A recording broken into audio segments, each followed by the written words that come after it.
Assalamualaikum warahmatullahi wabarakatuh. Perkenalkan, nama saya Najwa Kaila Karmawan dari Prodi Pendidikan Agama Islam kelas 3A dengan nomor NPM 221063111044.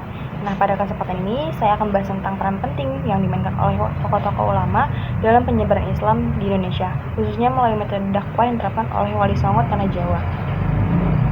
Wali Songo yang berarti 9 wali adalah kelompok ulama yang berkontribusi besar dalam penyebaran Islam di Jawa pada abad ke-15 dan abad ke-16. Nah, tujuan di pembelajaran ini untuk memahami bagaimana Islam menyebar di Indonesia. Peran penting yang dimainkan oleh Wali Songo ini dan metode dakwah yang mereka gunakan ini, kita akan mengeksplorasi bagaimana ajaran dan metode dakwah mereka yang lakukan atau laksanakan relevan hingga saat ini. Nah, relevansi materi ini dengan media audiovisual yang saya pilih sangatlah tinggi. Melalui media audiovisual, kita dapat lebih memahami konteks sejarah dan budaya dari waktu itu. Misalnya melalui video animasi yang saya buat atau gambar-gambar yang saya tampilkan. Nah, kita dapat melihat dan mendengar, memberikan kita pemahaman yang lebih mendalam dan immersif tentang topik ini. Selain itu, pengguna media audiovisual ini juga dapat memfasilitasi pembelajaran bagi mereka yang lebih memilih metode belajar visual dan auditori. Dengan demikian, melalui pembelajaran ini diharapkan kita dapat menghargai lebih peran penting tokoh ulama dalam sejarah penyebaran Islam di Indonesia dan bagaimana metode dakwah mereka masih relevan hingga saat ini.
Assalamualaikum warahmatullahi wabarakatuh. Halo. Di sini saya akan mengulas sejarah dan metode dakwah yang dilakukan oleh Wali Songo pada masa lampau. Wali Songo bagi masyarakat Muslim Indonesia memiliki makna khusus yang berhubungan dengan keberadaan tokoh-tokoh masyhur di Jawa. Mereka berperan penting dalam upaya dakwah dan perkembangan peradaban Islam pada abad ke-15 dan abad ke-16 Masehi. Dalam buku Sekitar Wali Songo yang dituliskan oleh Solicin Salam, Wali Songo berasal dari wali dan songo. Kata wali berasal dari bahasa Arab, suatu bentuk singkatan dari kata waliullah, yang artinya adalah orang yang mencintai dan dicintai Allah. Dan kata songo yang merupakan bahasa Jawa yang berarti 9. Adapun menurut Profesor Muhammad Adnan, kata Wali Songo merupakan perubahan atau kerancuan dalam pengucapan kata sana yang berasal dari kata sana, mulia, yang serupa dengan kata terpuji. Sehingga menurutnya pengucapan yang benar adalah wali sana yang berarti wali-wali yang terpuji. 9 wali tersebut dipandang sebagai mubalik Islam yang bertugas mendakwahkan Islam di daerah-daerah yang belum memeluk Islam di Pulau Jawa. Adapun gelar sunan berasal dari kata suhun, kasuhun, sinuhun, yang dalam bahasa Jawa kuno berarti menghormati, menjunjung tinggi. Lazimnya digunakan untuk menyebut guru suci. Sebutan sunan juga bermakna paduka yang mulia yang merupakan sapaan hormat kepada raja atau tuan puteri. Sebutan sunan ini pun masih digunakan oleh Raja Mataram Islam termasuk Kerajaan Surakarta saat ini. Begitulah. Hampir sebagian besar tokoh Wali Songo ini merupakan penguasa dari wilayah tertentu untuk urusan duniawi, sekaligus merupakan seorang guru suci. Adapun berkaitan dengan kedudukan dan perannya sebagai waliullah dan waliul amri. Pada akhirnya tokoh-tokoh Wali Songo cenderung dikultus individukan oleh masyarakat. Hingga sampai setelah wafatnya pun, makam para Wali Songo masih dijadikan pusat ziarah oleh masyarakat. Wali Songo menjadi tokoh yang sangat penting di kalangan masyarakat Muslim Jawa. Hal ini karena ajaran yang mereka bawa merupakan ajaran yang unik. Adapun wilayah penyebaran Islam yang dilakukan oleh Wali Songo meliputi wilayah Jawa Barat hingga ke Jawa Timur yaitu Cirebon, Demak, Kudus, Muria, Surabaya, Tuban, Gresik, Lamongan. Metode yang dipergunakan untuk penyebaran agama Islam di Jawa dilakukan oleh para wali dengan memanfaatkan budaya lokal yang berkembang saat itu. Para wali memasukkan nilai-nilai dan ajaran agama ke dalam berbagai unsur budaya tersebut. Sehingga dari yang sebelumnya masih bernuansa ajaran Hindu-Buddha, maka terjadilah asimilasi dan akulturasi budaya dengan ajaran Islam yang menghasilkan harmonisasi dan keserasian. Adapun 9 orang wali yang diyakini masyarakat sebagai Wali Songo adalah sebagai berikut. 1. Sunan Gresik. 2. Sunan Ampel. 3. Sunan Bonang. 4. Sunan Derajat. 5. Sunan Kalijaga. 6. Sunan Kudus. 7. Sunan Muria. 8. Sunan Gunung Jati.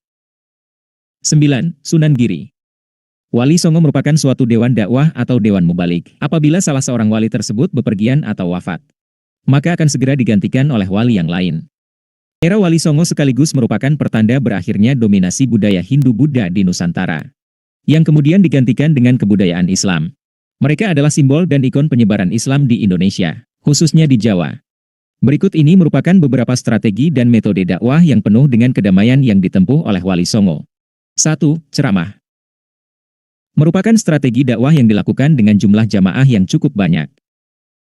Sampai dengan saat ini, metode ini masih sering dipergunakan oleh para mubalik, ustadz atau penceramah dalam rangka syiar Islam kepada masyarakat luas. 2. Tanya jawab diskusi.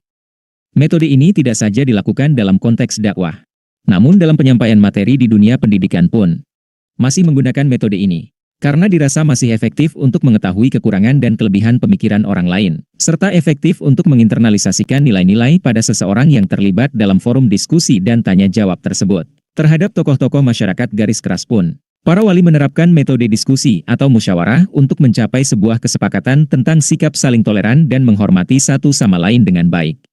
3. Keteladanan. Wali Songo memberikan teladan yang nyata kepada masyarakat. Seorang tokoh agama dan seorang mubalik harus mampu memberikan teladan, Karena masyarakat akan benar-benar secara sukarela mengikuti ajaran yang dilakukan oleh orang-orang yang berjiwa mulia lahir dan batin, dan layak dijadikan figur panutan oleh mereka. 4. Pendidikan. Pesantren-pesantren. Pengajian dan juga pengajaran yang dilakukan oleh para wali songo merupakan lembaga yang produktif untuk melakukan pembelajaran kepada para santri yang belajar di dalamnya. 5. Bid'ah dan ekspansi. Beberapa wali songo menempuh strategi mengirimkan utusan kepada beberapa daerah tertentu untuk melakukan ekspansi dan perluasan syiar Islam. Contoh yang dilakukan oleh Sunan Giri yang mengirimkan utusan sekaligus bertindak sebagai juru dakwah keluar Pulau Jawa yaitu Madura, Bawean, Kangean, Ternate dan Tidore. Hal ini semakin menjadikan akselerasi ketersebaran ajaran Islam di Nusantara terjadi dengan lebih cepat. 6. Kesenian. Kekayaan budaya, bahasa, adat dan kesenian daerah menjadi salah satu metode yang mengalami akulturasi dan asimilasi dengan nilai-nilai dan ajaran Islam yang populer sebagai media dakwah pada masa Wali Songo. Bagaimana para wali menyisipkan ajaran-ajaran Islam pada kesenian wayang yang semula berisi kisah-kisah Mahabharata dari India, disisipkan kisah-kisah bernuansa Islami. Kesenian gamelan dengan gending-gending Jawa yang syairnya digubah sedemikian rupa dengan syair yang berisi syiar Islam. Nilai-nilai tauhid, kerelaan menyembah Allah, tidak menyekutukannya dengan menyembah sesuatu selain dari Allah, dan sebagainya. Hal tersebut menjadi sarana dakwah yang efektif karena para wali bisa menyisipkan tuntunan Islam melalui tontonan budaya yang sangat ampuh untuk menarik minat dan perhatian masyarakat untuk lebih memperdalam ajaran Islam. 7. Silaturahim. Para wali songo tidak jarang melakukan kunjungan dan silaturahim kepada masyarakat. Menyisipkan pesan damai, ajaran Islam yang penuh dengan kelembutan dan kasih sayang. Disampaikan dengan akhlak yang baik dan penuh dengan adab dan sopan santun, sehingga membuat masyarakat menjadi tertarik dan terpesona dengan keindahan ajaran Islam yang dibawa oleh para wali tersebut. Demikianlah kilas sejarah Wali Songo melakukan upaya-upaya dakwah dengan penuh kedamaian. Semoga menambah pengetahuan kalian dan semangat terus dalam belajar. Sampai jumpa kembali. Wassalamualaikum warahmatullahi wabarakatuh. Sekian media pembelajaran yang saya sajikan. Kalau lebihnya mohon maaf. Saya akhiri. Wassalamualaikum warahmatullahi wabarakatuh.